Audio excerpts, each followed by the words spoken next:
Assalamualaikum warahmatullahi wabarakatuh. Saya Tunku Haji Faisal Ali, Ketua Pengurus Wilayah Nahdlatul Ulama Aceh, menghimbau kepada seluruh masyarakat dimanapun berada agar melaksanakan doa dan istighasah dalam rangka mensukseskan pelantikan Presiden dan Wakil Presiden Republik Indonesia periode 2019-2024 berjalan dengan sukses, aman, tertib, dan menghasilkan pemimpin yang baik.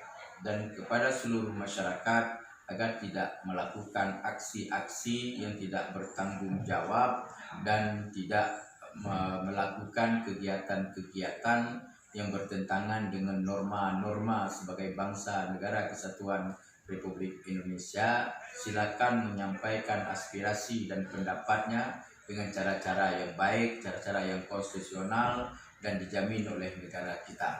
Marilah sama-sama kita bersatu padu melakukan hal-hal yang lebih bermanfaat bagi bangsa dan negara kita ini demi untuk mencapai kesejahteraan bagi masyarakat kita.